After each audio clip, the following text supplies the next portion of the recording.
G'day Dons fans and welcome back to Don the Stat. Around 17 lost to St Kilda had the feeling of Groundhog Day for Dons fans. Some smatterings of positives from young players, a quarter of footy where we were comprehensively outplayed, and then a resolve to at least grind out the game to not allow a bad result get worse. This week we pick ourselves up, fly to Brisbane and take on the back-to-back premiers who have regained their mojo. It doesn't get any easier. I'm Jonathan Walsh, and joining me to talk through all of it as always is my co-host Ed Humey. How are you, mate? Hey there, Jono. Good to see you. I did manage to get away for a couple of days earlier this week with the family up to Bendigo. We had a lovely time as a family, so that's putting me in a much better mood than I was on Sunday evening. And look, I know things look grim with the matchup we have this weekend, but stranger things have happened in sport, so we can always hope.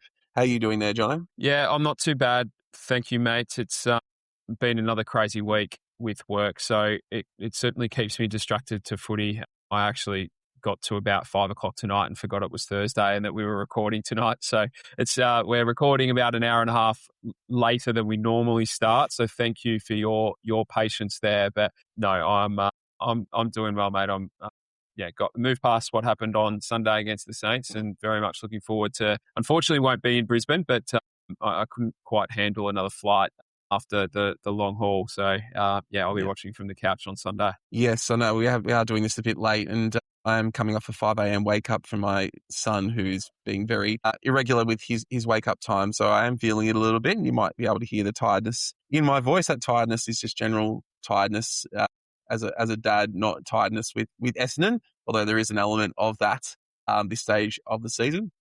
Before we get into tonight, I do want to say thank you to Bernie Wood for signing up to the Patreon this week. It's probably going to be a struggle to do these pods for the remainder of the season, given how we expect things to play out and matchups that we've got. But the pod community certainly does make it worthwhile to get up and do this every week. We are tending to talk about the same things during each game, so it is getting a bit repetitive. So if you do have any topics that you'd like us to discuss, please comment on the Patreon, comment on our socials, or use the YouTube comments as well. That will help us keep the pods more engaging throughout the rest of the season if we get some listener-generated topics. So please do put in those comments and suggestions there, and we'll try to get to them over the remainder of the season. Yeah, cheers, Bernie. Thanks for joining us. Look, I have to say, mate, getting on here and recording with you is still my favourite part of the week, and also having the Don the Stat community to ride those ups and downs. Granted, a lot more downs than ups of late.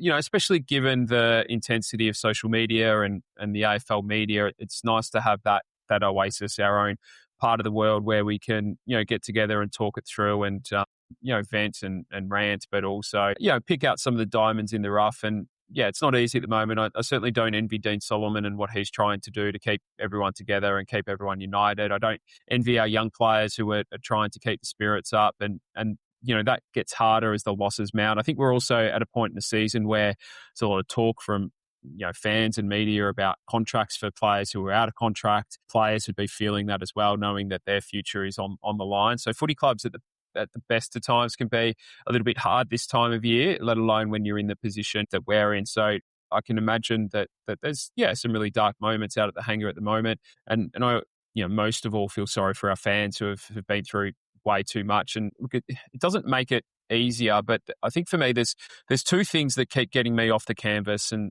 they are the first is everyone I speak to at the footy club which admittedly isn't all the time or particularly often. I try and stay out of the way. I think at the moment the last thing people who are trying to put in the hard yards need is someone like me poking around trying to understand things, and I'm purposely staying away. But, when I do get the opportunity to speak to people, I'm always impressed with the awareness of how much hard work is ahead of them, how they're not daunted by it, and that the fact that they're there for the long haul to get the job done, that there won't be any shortcuts.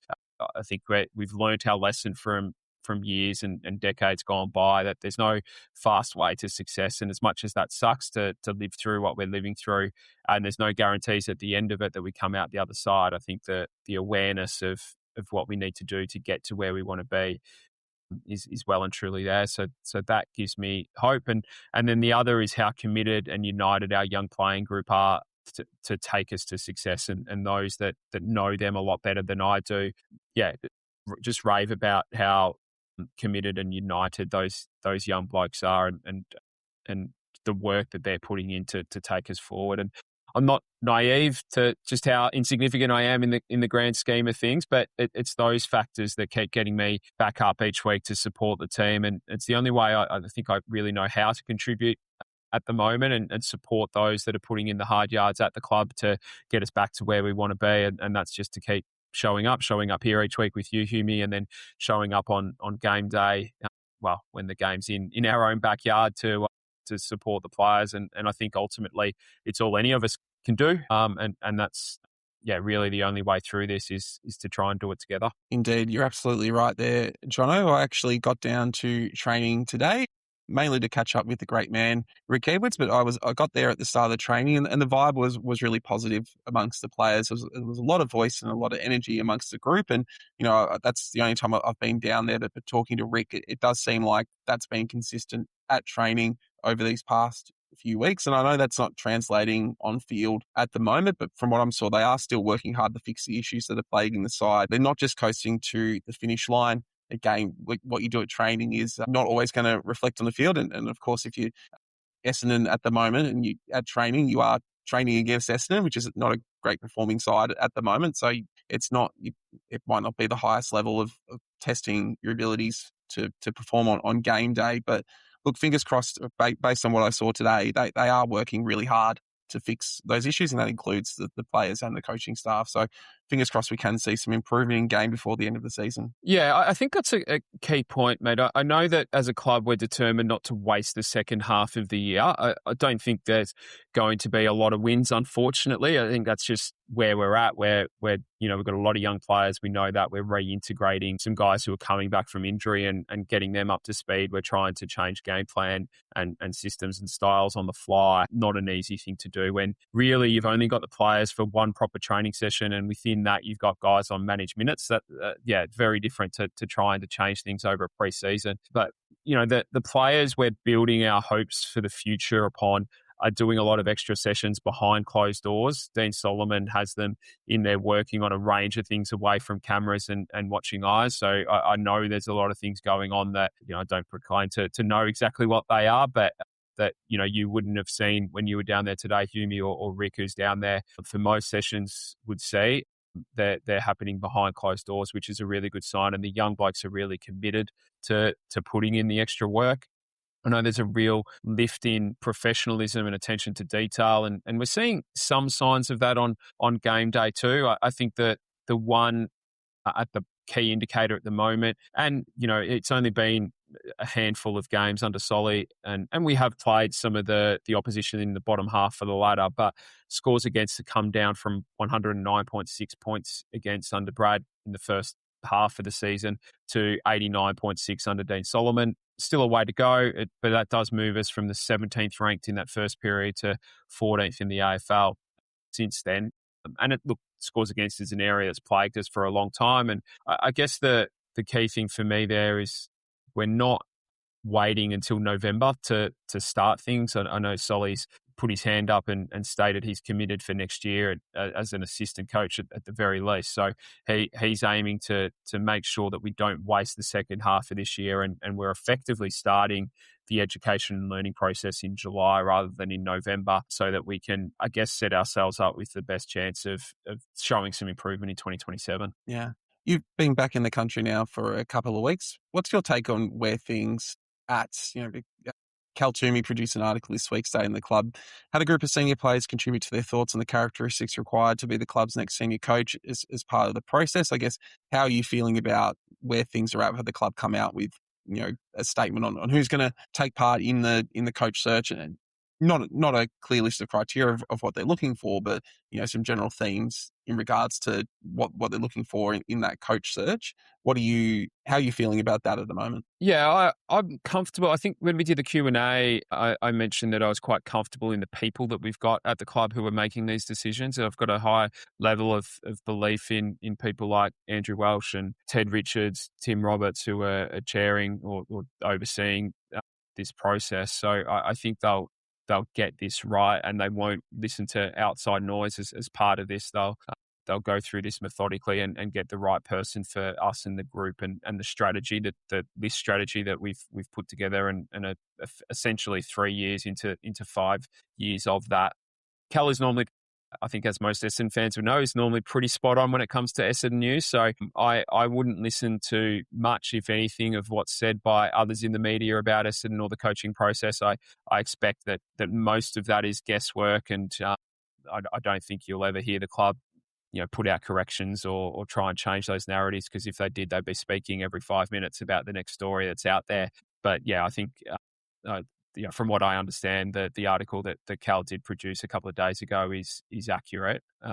Look, mate, like you, I was puzzled at the timing of the Brad Scott decision, but I'm also now excited by what might lay ahead of us. I think Brad did a lot of good work to rebuild the foundations of our football club. I know we've invested in the draft. Well, we've obviously invested in the draft the last 3 seasons. We'll do that again this year. I do know we've doubled down on development and recruitment investment and resources. And resources is multiple things, by the way. It's not just people resource. It's also data and analytics and all the other things that come with a modern football environment. And, you don't see any of that on the win-loss in 2026, but you hope to see that in the win-loss in, sort of 2027, 2028, 2029 and beyond. I think it's likely, with Zach Merrett, I think we all expect now he'll be at Hawthorn next year. We'll have 5 top picks in the 25 when you add the compensation pick we'll likely get from a bid coming in the top 5. And then, in all likelihood, we'll get some sort of compensation package from the AFL as well. But what I am told from not just Essendon, but clubs in general see the talent in this draft as quite deep and exciting. So not too dissimilar to the sort of so-called super draft a couple of years ago. So I think we're in a really healthy position to capitalise on that. And then I think the other thing too is we don't just have a senior coach position open, but we have 2 or 3 coach spots in the coaching group open. And I think that gives us a chance to reset the entire coaching group, move our football department to, really what a modern football department or football club should look like and should operate like. I think, under the Brad Scott regime was a bit of a reset. We sort of rebuilt the foundations. Now we build upon that and go to the next level. And it really wouldn't surprise me if we get out of this coaching process and we end up with, 2 or 3 really highly regarded coaches joining the club. And I don't think that prospective coaches will be too concerned about what's being said in the media. I know Ken Hinckley's had his say on James Hird, but beyond that, I think, smart football people, smart football coaches will see the work that we've put in the last 3 drafts and what's ahead of us this year and next, and how well set up we are for that and what that means for us, going forward, getting ahead of that Tassie challenge, which is going to be a big challenge for all clubs. I think we're in a good position to really move forward and make the most of this opportunity that we've got. So I think I've gone from concern to understanding to now excitement for what lays ahead. Yeah, me too. I like to say I'm always an optimist, and I'm looking forward to seeing where the club can go from here. And again, we've got people there that, as much as possible, that they're wanting the best for Essendon. As you say, there's no guarantee that what they do will work out, but they're going to be making decisions that are the best for the club first and foremost. So yeah, fingers crossed that we finally get some luck as Essendon fans, because I think we've really lacked that for the last 20 odd years. But look, we've put it off long enough. We'll finally get to review the Saints game. And, I was almost tempted to just copy and paste what we spoke about last week, because the same issues keep arising. It is getting a bit tedious to go through.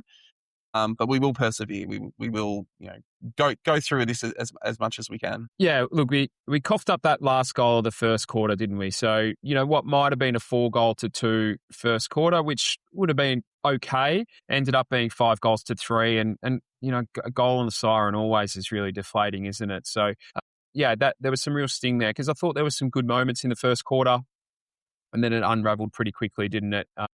In that second quarter, it was 8 goals to 1 in the second quarter, and there wasn't really any one part of the game that we were exposed. I think in the past we've seen teams, kick 2-3 quick goals out of the centre bounce, and that's hurt us, or it's been stoppage, or it's been turnover.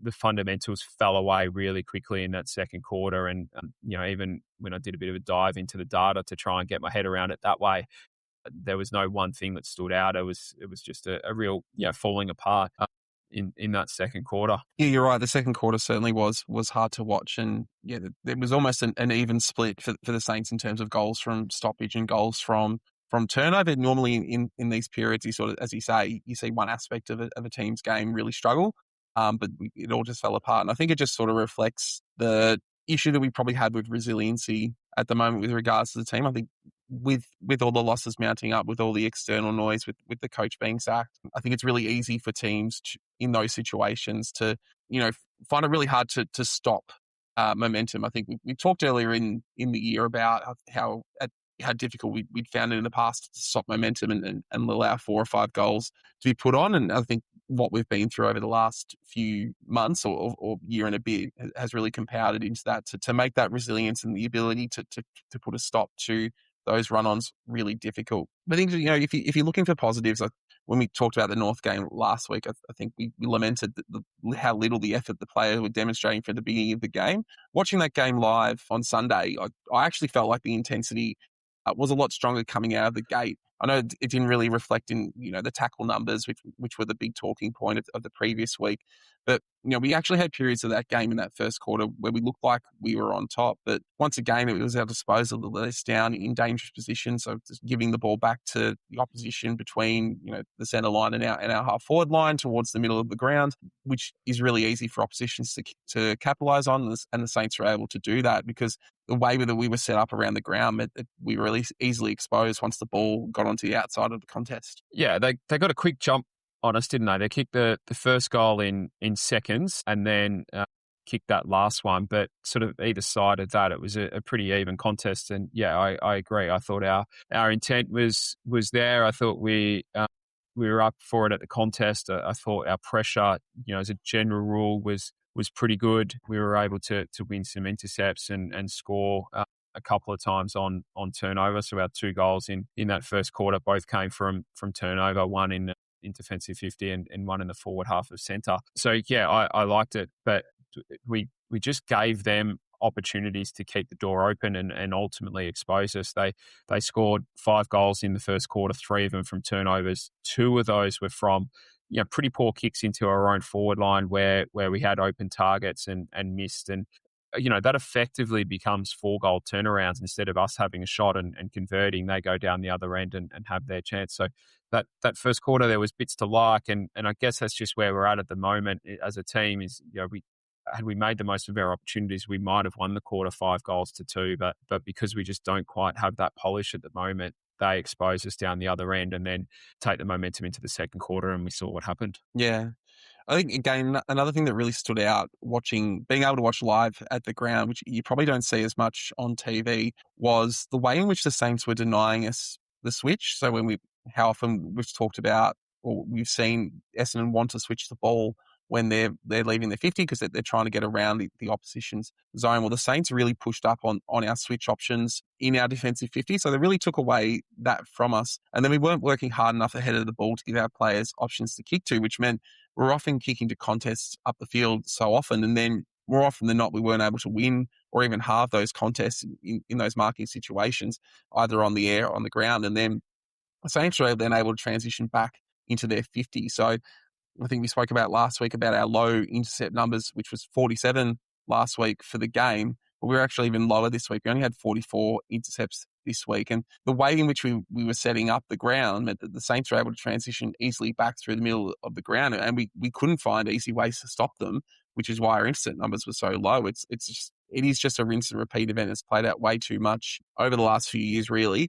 But yeah, it was really highlighted on Sunday night. Yeah, no, it was.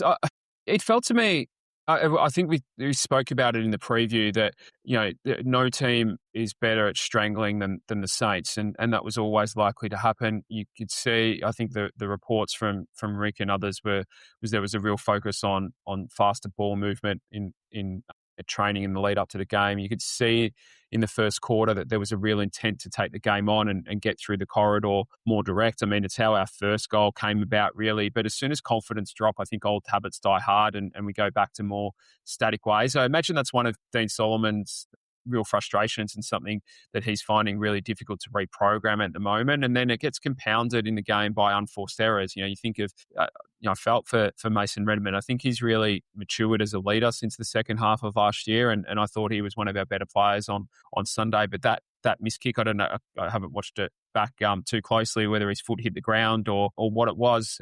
But then, Day Wicks coming out to the far side of the ground, not having anyone to kick to down the line and having to turn back around. Peter Wright put his hand up, acknowledged it, said sorry, but too late. He had to turn around with close to goal and coughed it up. And I think he kicked directly into the back of a St Kilda player.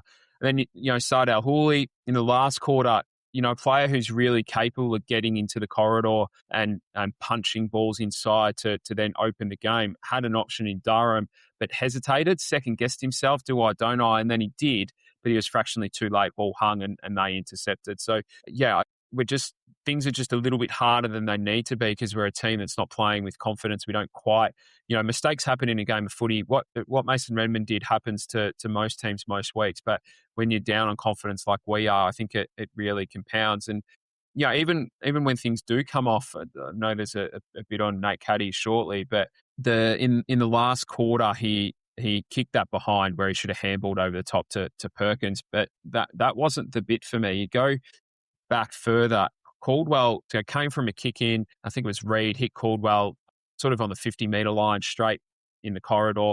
He turns around and Caddy breaks. So Caddy's running towards an open goal. His opponent's behind him. So the ball just needs to go over the top into his space and he's going to run onto it and his opponent won't catch him.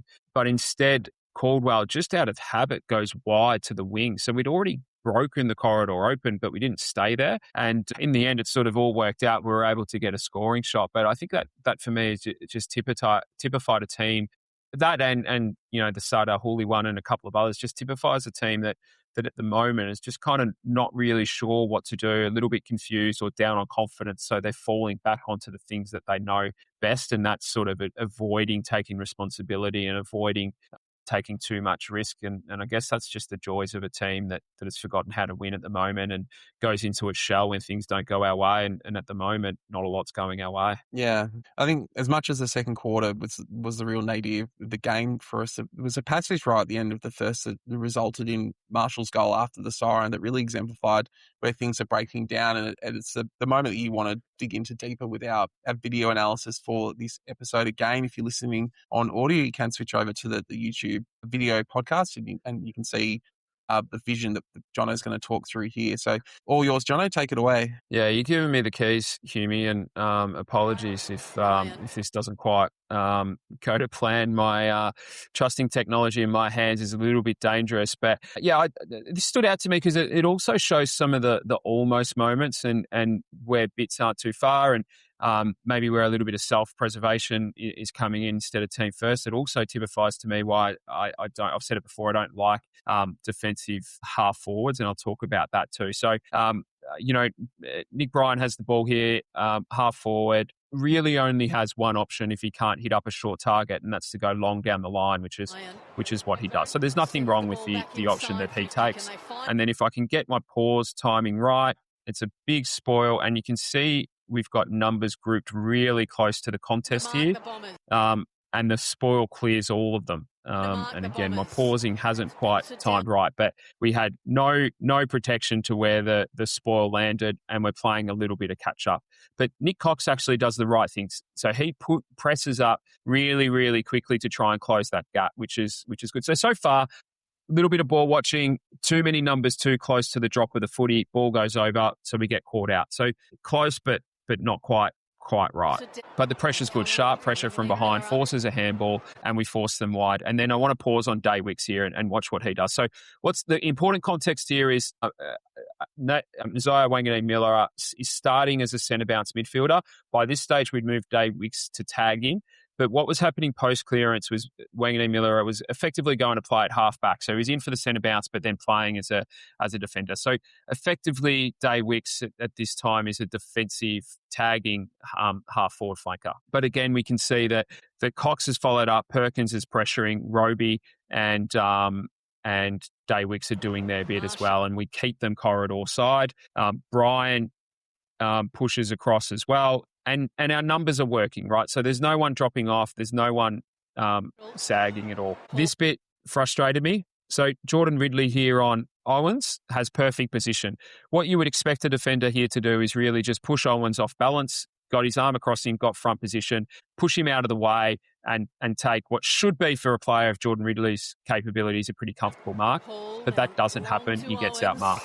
And then here's where it starts to fall down because one player, and I'm not potting Archer Day Wicks here. He's been given a job to tag Wanganeen Malira, but it does show that just how one player in a defensive press falling out of line can cause a flow-on effect. So if I can get my pause right, he comes into screen in a second. Here he is, and he points. So you can see he looks to point and hand over to the player that he's come up the ground with, because he's turned around and gone, oh no, my man's back there, I need to go find him. And of course, what happens is he turns around, that hole opens up, St Kilda use that space, and then ultimately ends up over the top here with Marshall, who's just worked a little bit harder than Brian, but Brian's breathing pretty hard there. He's worked hard. So yeah, again, just a lot in that sort of 40 seconds of play there, but 3 or 4 times where we did a lot right, but just didn't quite nail the critical moments. We get exposed, and I reckon 99 times out of 100, Marshall probably misses that goal, but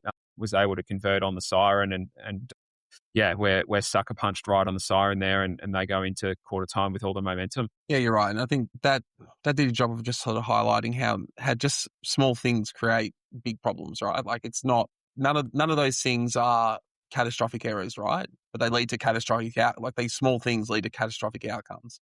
An avalanche starts with a single pedal sort of thing. So yeah, it really highlights what we often speak about here. It's just those small things, and the best teams, they make less of these mistakes, or they make less of these errors when it comes to their defensive structures and the decisions that they make, and they don't concede the scores that we do because of it, and it's what we're striving to get better at. I guess just sort of moving on. I think that's right, mate. Just one thing I'll quickly add to that too. I think a team that's playing with continuity and trust in one another in that situation, Day Wicks just has absolute confidence that someone else is going to pick up his man, and he can just continue and play his role for the team in that moment. But because he's going, I've got a role, I need to do it, I need to stick to the ladder, he's sort of probably done the right thing.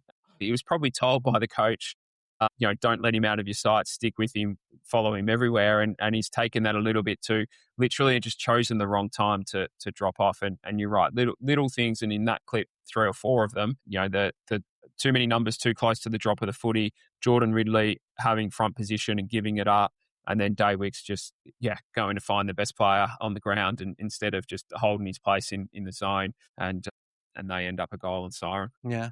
I guess just moving past the second quarter, do you read much into the second half performance? Much more on par with the Saints for this period of the game, but was this as much down to the Saints taking their foot off the pedal as us getting our act together? I think it's probably a little bit of both, mate. So Kilda went into the game with a percentage of 100.6, 4% behind the team on 10th. So if they've got aspirations to make the wildcard round and play finals, then percentage is pretty important for them at the moment. So they had a lot of reasons to push on and win by a big margin.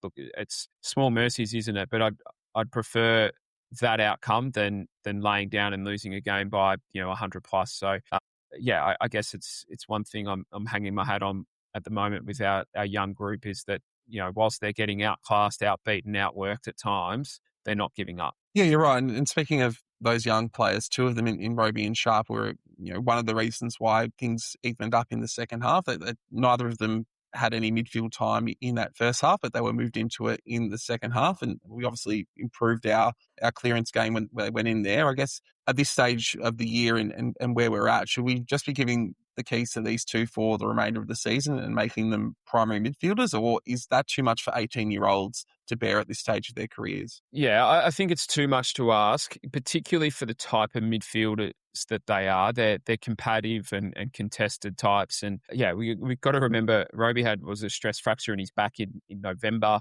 Sharp busted his shoulder, what was that, 6 weeks ago, or give or take. So, we want them playing their best footy in 4 or 5, 6 years' time and doing it for 10 or 12 years. But, we don't need them at their best right now necessarily. We just need to get games and experience into them and build them up. And I think we probably need to protect them from themselves. One thing I did like, I think that, the plan clearly would have been to give them, 25, 30% of midfield time in the game. I guess the option was there to use them, one in the first half, one in the second half. But I do like that we held them out together and then moved them into the midfield at field together so that they're getting used to playing in that centre bounce together, build that time together, build that relationship. I thought that was really, really clever coaching. I think we're all craving to see more of them. And I think there's something that comes with, if we're going to lose by 10 goals, lose with our young players playing key roles, and that gives us a little bit of comfort. So I get it, but I think the way that we're going about it and just taking it week by week and not running these young blokes into the ground, the last thing that we want now is a stress injury to either of them that keeps them out for the rest of the year and interrupts their pre-season. Yeah. Another one of our younger players in Nate Caddy, I think, I've seen various discussion about his game. It's not something I'd thought about until this second, but it was almost like a prime Joe Danaher game where he did some great things. And obviously at the moment, he's our only real forward threat. He's kicked over 30 goals. He's had over 60 shots to this point of the season, which is a great step forward given what he produced from last year. But he's still making the easy things that you would expect from a key forward look challenging, particularly with his goal kicking from any sort of distance. Is it a concern he doesn't seem to have a consistent goal kicking routine at this stage? I know that it's been revealed this week that he's working with Lloydie, which hopefully will help him sort out any his issues that he's got, because if he does start doing those easier things in game, he's going to end up being a top 5 forward in the competition with the way in which he's projecting. But it's just how much leeway do you give someone like that at this point in their career and this point of where Essendon's at? I think both things can be true, can't they? I think you can be positive and optimistic about the good things that he does and frustrated with the mistakes that he's making and want more from him at the same time. And I think by the virtue of the fact that he's doing that work with Matty Lloyd, I think is a really strong indicator of the type of mentality that he's got. I mean, if you look at the Coleman leaderboard at the moment, there's only two guys younger than 23 in the top 30. In the top 20. I haven't looked beyond that, and that's him and Logan Morris. Logan Morris is 11 goals ahead of him, but probably finding life a little bit easier playing at the Lions than Nate is at the Bombers. So yeah, for me, I think it's both. But let's be happy, excited, positive that we've got a guy who only kicked 20 goals last year and has kicked 30 this year. So that's a good trend line of improvement in a team that's struggling to score, particularly over the last month or so, but also recognise that he's got some work to do on his goal kicking and just executing the simple things a little bit better. Yeah. I guess just finally, is there any other bright spots you take from the game that you want to highlight? Yeah, there's a couple. I thought the game of Sam Durham, again, was a really strong one. I think his last month has been really impactful. I think he was the highest rated player on the ground as well. So to do that in a team that lost by 10 goals, I think is pretty impressive. Still think there's a way to go with Sam and his consistency from quarter to quarter. But yeah, I think he had a really, really strong game. And I also like El-Hawli once he was down back. I think he showed that he reads it well down there.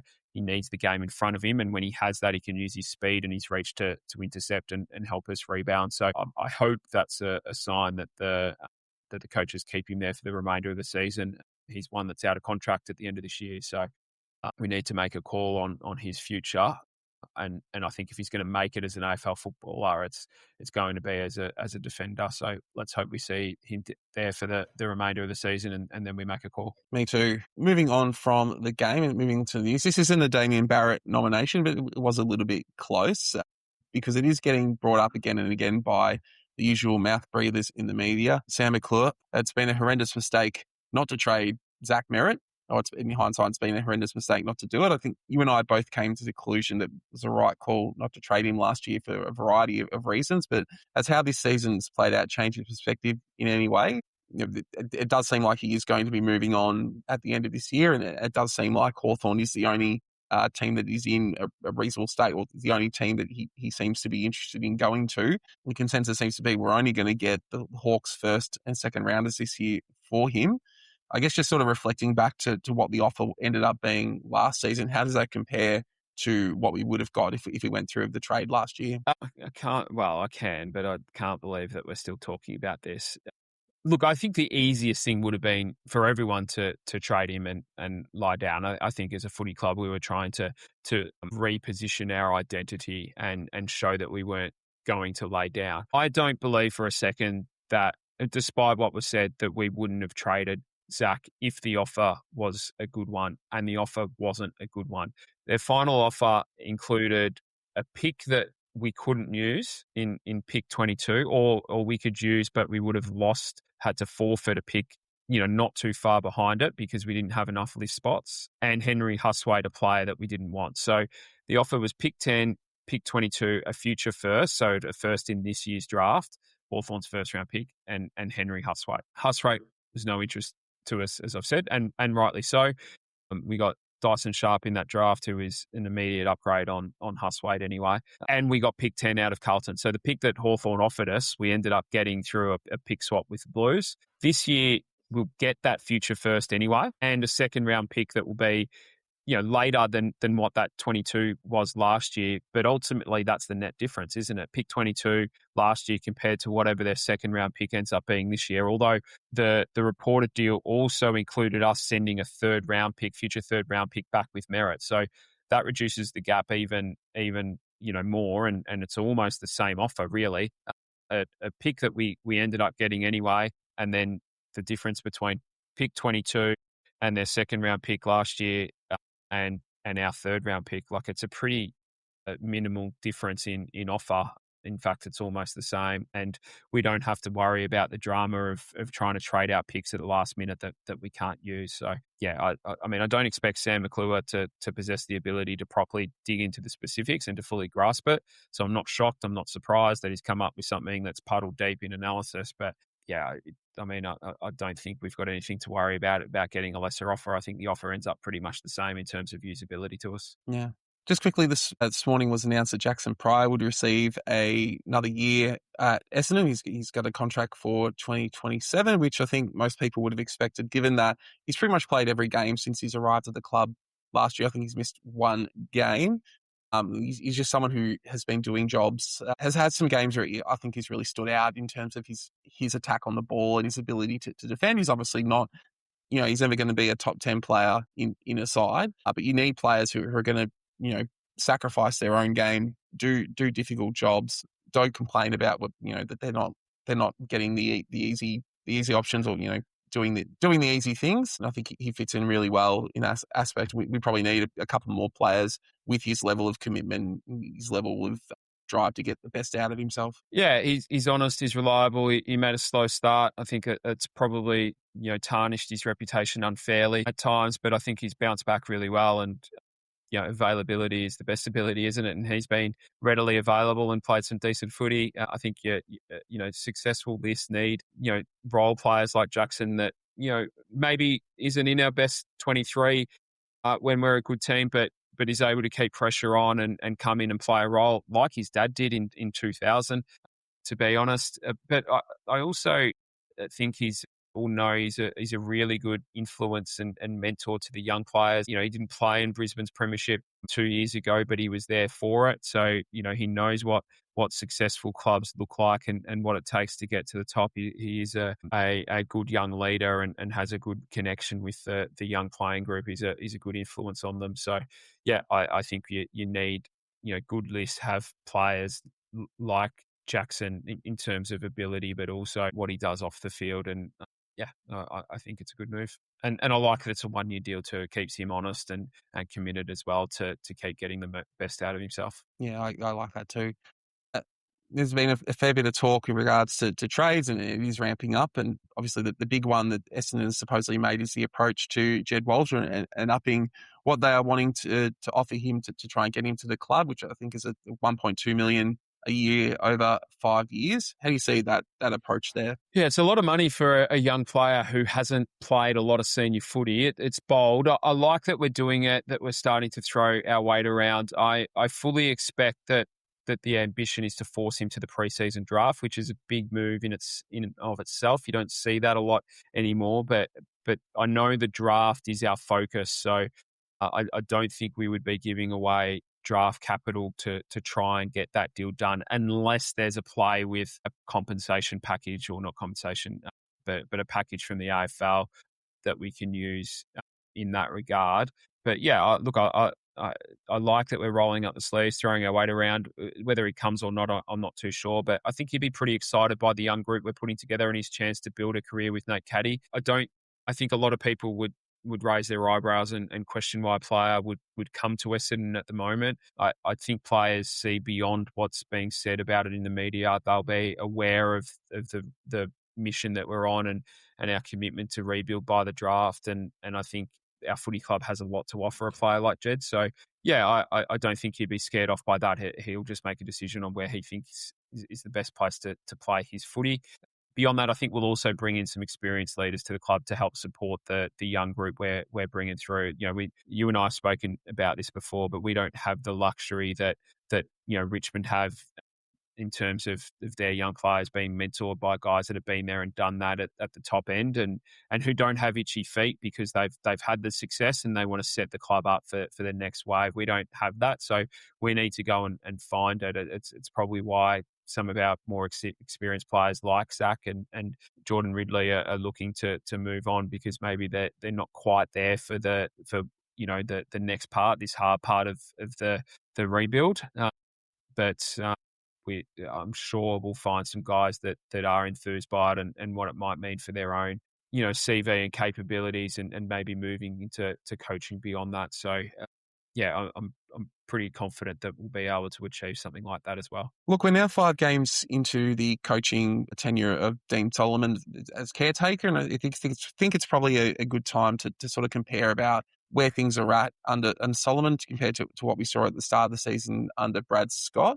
What are some of the numbers that are standing out to you that are different or similar with the way in which the team's gone under the two coaches? Yeah, I guess I try to focus on the areas that Sully's been trying to talk about, and I touched on improvement in scores against. We've improved from 17th to 14th. We're conceding almost 3 less inside 50s a game. So, some positive moves there, albeit still a lot of work to do. But I don't think anyone's expecting in 5 weeks that we've gone from one of the worst to one of the best teams in the competition. We have sacrificed our own scoring. I think, part of that is because of the focus on defence and contest, but I think also a bit of self-sabotage there. We saw that last week. We had opportunities going forward that we just didn't nail.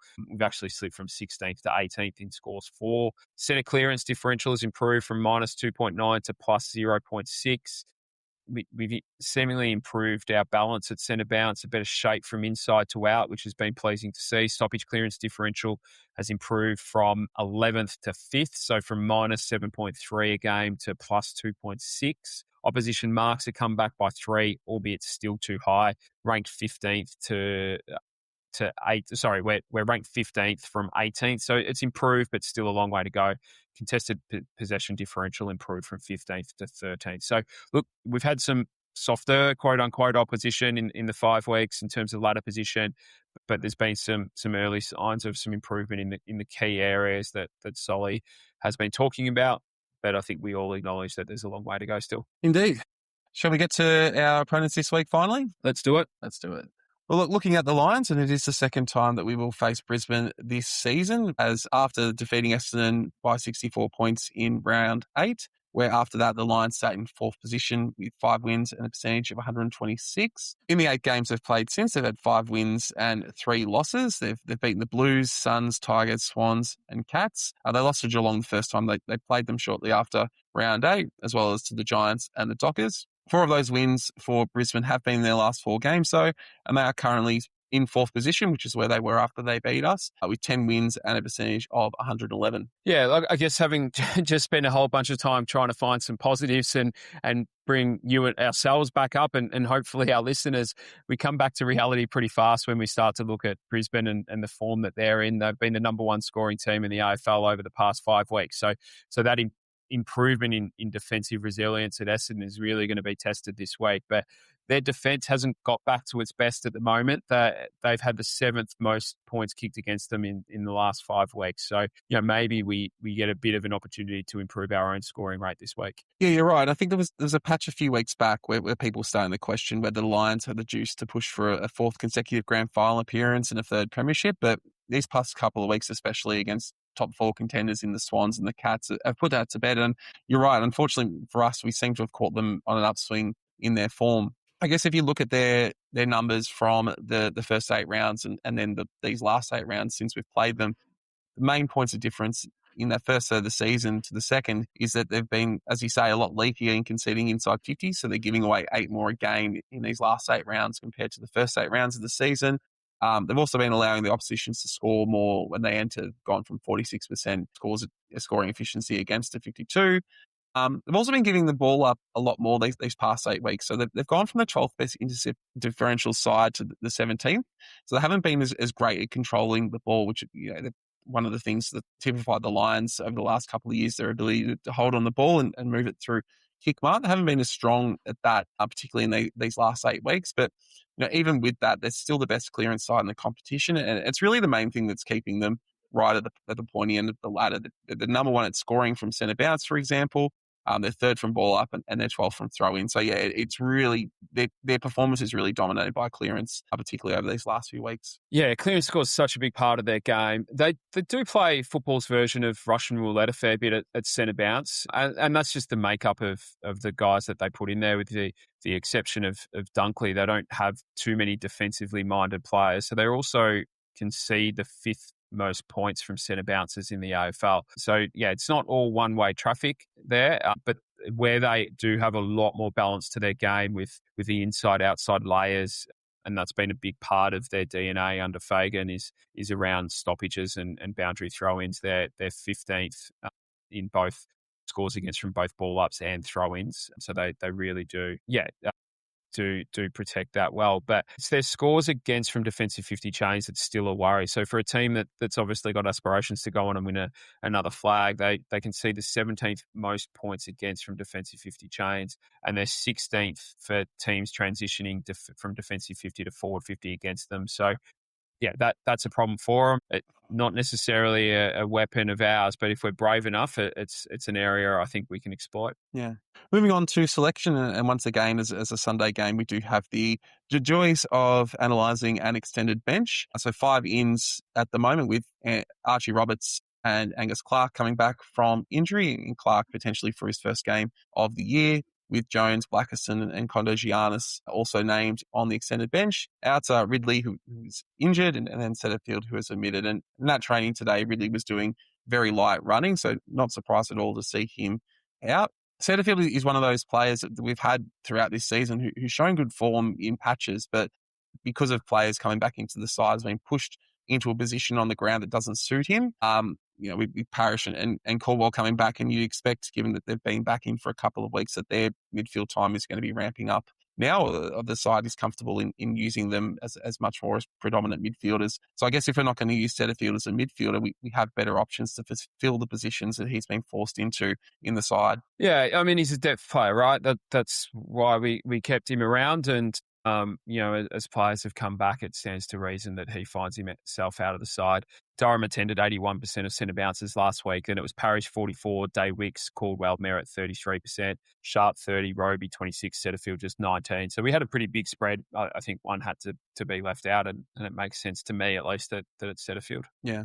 Just going back to the ends, it is great to see Roberts back. I think we were all quite worried when he initially went down with his shoulder against Melbourne that it was going to be quite a serious one. So having him back out there is really important. And as I said, it's great to see Clark finally back in the side.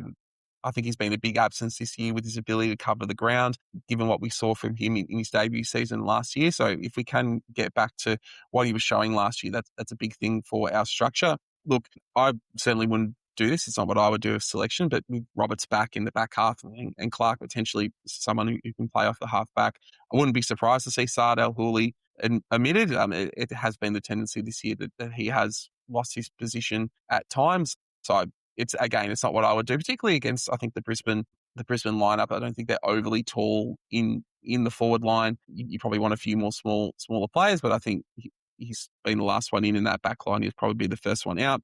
And you would like to see one of Jones or Kondogiannis in for Ridley. They're clear to try and see what they have with Jones playing back there over the past couple of weeks at both senior and VFL level. But Kondo is obviously much more of a longer-term prospect. He played really well in that VFL loss to North Melbourne. He was the holdover emergency last week for the Saints game. So I'm hoping they go with him. Yeah, I'd like to see all of Roberts, Clark and Kondo come in, to be honest with you, mate. I'd move Mackay back. I think it would give us a bit more of a look at what our backline in 2027 could look like. Roberts obviously gives us drive and run from the back 50, which we know, we've just spoken about, is a bit of a weakness of Brisbane's. I think Kondo gives us quality ball use back there, and then Clark gives us run through the wing, which would instantly add more ground coverage and speed to our side, particularly if Saad El-Hawli retains his spot. I think we then have the option of using Cox as a forward in the sort of third forward role with Wright and Caddy. And I noticed Peter Wright last week, he took a knock in his first contest and was limping a bit on that injured knee. So I don't know if this was what caused the decision, but he didn't go into the centre bounce. Mackay did that, and then they effectively swapped, and Wright would then ruck around the ground. So clearly they're trying to avoid any impact on his knee. But if he's not right to go into centre bounces, pardon the pun, we could still use Cox in that role. I think if Nick Cox is to make it as an AFL footballer, I do think that he needs to be able to add forward and ruck to his game craft and be that true utility. I think that the wing still requires someone to be able to get up and down with a bit more agility than he does, and that can't be his only position on the ground. Yeah. Just as a side with regards to selection, I think Solly in his post-game conference and then again today with his pre-match conference spoke about, the lack of compliance in the game plan from some players. And I think a lot of people interpreted that as that there probably would be some more moves made in selection for players who weren't following the game plan, but it doesn't seem to have been the case. Do you think there should have been some more players dropped because of what's been happening, or is it just that you just got to keep backing them in until they get it right? Yeah, I'm not sure of the specifics, so it's a bit hard to comment, but as you just touched on, we're trying to change game plans on the fly. That's not an easy thing to do. It's not easy for coaches or for the players. So if it's uncertainty, then you just keep educating the players and you back them in. And if it's outright refusal, then you leave them out. So I think context matters in this point. I don't think it's just a case of saying that player didn't adhere to what he was asked to, throw them away, move on to someone else. I think you'd be dropping 15 blokes every week if that happened. I think that's where relationships as a coach are really important, and getting an understanding of what the players was thinking in that moment, teaching and educating, and then making decisions on leaving blokes out if it's a repeat offence. Yeah. And then on to the Brisbane Lions, some pretty handy ins for them with Hugh McCluggage, Dane Zorko and Keaton Coleman all named and on their extended bench, as well as Dara Joyce. They've only got one confirmed out in Darcy Gardner, who's injured, and you'd expect all of those first three names in McCluggage, Zorko and Coleman to come straight back in. I guess it's such a luxury for them, especially coming off such a good win against the Cats. Yeah, it's scary to look at, isn't it? I guess let's just hope they're, all a little bit underdone and perhaps not quite at their best. But yeah, look, it's a really intriguing test, I think, for this young group. A trip away, a bit of warmer weather. I think interstate trips can often be good for young teams to get them into the bubble. I know coaches quite enjoy that, quite often bringing them together like that. So who knows, it might just bring the best out of our young blokes. So yeah, we normally have a bit of a look at what the opposition did last week, mate, but I'm conscious we've been going for an hour already. Should we move straight on to what we think about setting up the game this week? Yeah, let's do that, because I think it's just depressing to look at a team being able to go up against Geelong and make them look average, considering how difficult we find playing Geelong. So I think we'll just skip over that. And I guess, just talking about the match holistically, you should go into every game thinking you're a chance to win. But, given where we're at and how we've performed and where the Lions are at and how they're performing, is it realistic for the coaches to say this to the players, though? And if not, what should the message and the targets be for the players this game? Yeah, I think it's important that we continue to keep things simple. It's why they've been a little bit sort of uncertain why we've played so many guys in different positions. So I do hope, again, we reset that a little bit and get guys in positions they're a bit more familiar with. But I think we just need to keep building on the things that we're working on. We're taking the big picture here. I mean, we all want more wins. I'm sure the players and the coaches want that. We don't want to lose, but we're trying to set up things for 2027 and beyond in the back half of this year. So I think we can really only continue to focus on that defensive discipline and that contest balance. They're the two big things that Solly's trying to bring in. I think Brisbane, as I touched on already, the masters of contest balance. So it's a really good test at getting that right, particularly around stoppage and when the ball's in dispute outside of the centre clearance. So good chance to have a look this week at how we go about it against one of the best. But I do think you probably want to see a rise in pressure and tackling, and some simple measures around that I think should be on the whiteboard. Yeah. We are going to be coming up against a familiar face this week in Sam Draper, who wasn't outstanding in the first game that he played against us earlier in the season, but it does seem to be really starting to connect with his Brisbane midfielders, and he's having a big impact in clearance for them. He's performing well with players like Lachie Neale and Will Ashcroft, who have been the dominant clearance players for the Lions this season. I guess, again, we're talking on paper, right?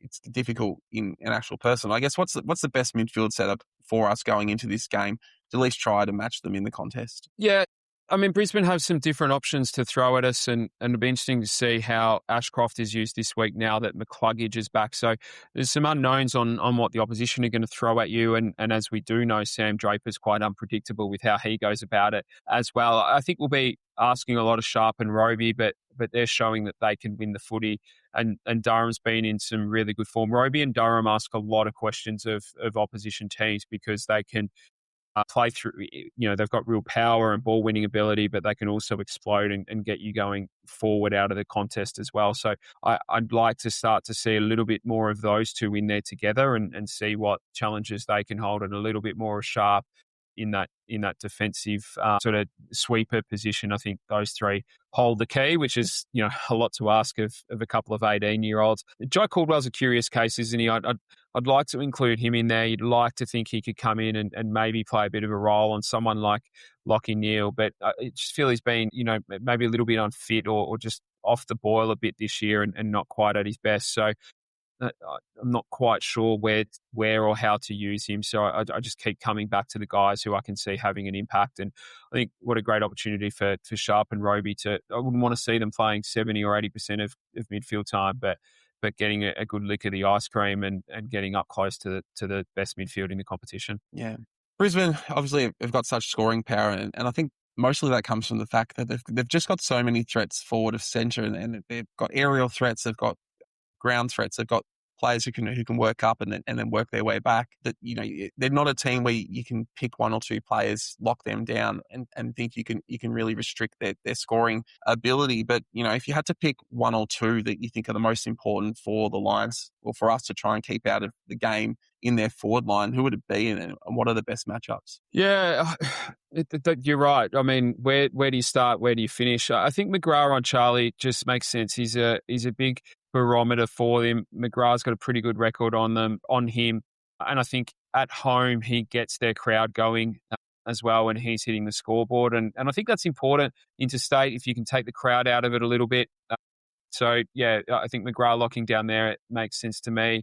Reid on Morris, I think you just give Zach Reid the keys to the opposition's best key forward, and that's Morris at the moment. And then an intriguing one for me might be Roberts on Zach Bailey, just to, Roberts is a player that likes to drop off a little bit and intercept, and that works for us. It's a strength of his, but Bailey's a player with really smart IQ, but also really, really high work rate. So could be a good teaching opportunity for Solly if Archie was to take a matchup like that. And then Archie's also got the ability to maybe influence through the midfield at times if Zach Bailey rolls up and goes through there as well. So I'd be keen to get a little bit of a look at that matchup throughout the game too. Yeah.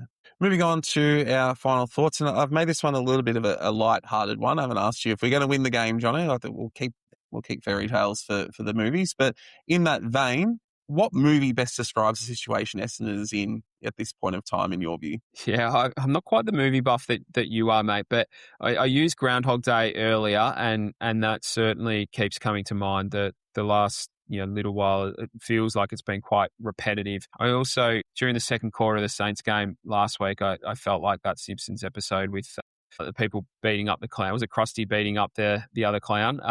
It's already dead line. It feels a little bit like that. But yeah, probably Groundhog Day at the moment, mate. I feel like we're stuck in a bit of rinse and repeat. Yeah, I guess if you're going to go with the Simpsons moment, it has to be Sideshow Bob stepping on Rex, right? Like how many self-inflicted wounds have we had? It certainly does feel like that. And if someone wants to make a gif of all the self-inflicted wounds and pair it up with that gif, I certainly would appreciate that. Well, look, we're at the end of another episode. Thanks for your time tonight, Jono. I know you've been working so hard at your actual job, and to be able to get some time with you to once again talk through the week's events. It's always a pleasure. And I guess he's hoping for an improved performance from the team on Sunday night to head into the next week with a bit more of a spring in our steps. Any final words from you? No, let's hope so, mate. It would be nice, wouldn't it? It's a tough ask, and it's hard to be overly optimistic when you're coming up against the best team. But I do think that our young blokes at least will be up for the challenge and looking forward to getting away. So I'm certainly looking forward to seeing how they equip themselves. Thanks to everyone who continues to stick by and support us and of course support the club as well. And yeah, the community that we've built that continues to stick together and do what we can to support and drive our club forwards. Really, really special. And thank you to you, mate, for your patience shown whilst I was rushed preparing for tonight's episode. Hopefully that me doing my homework at the last minute doesn't come through too much throughout the episode. Well said, mate. Look, again, that'll do us for the evening. Stay safe, everyone, and go Dons.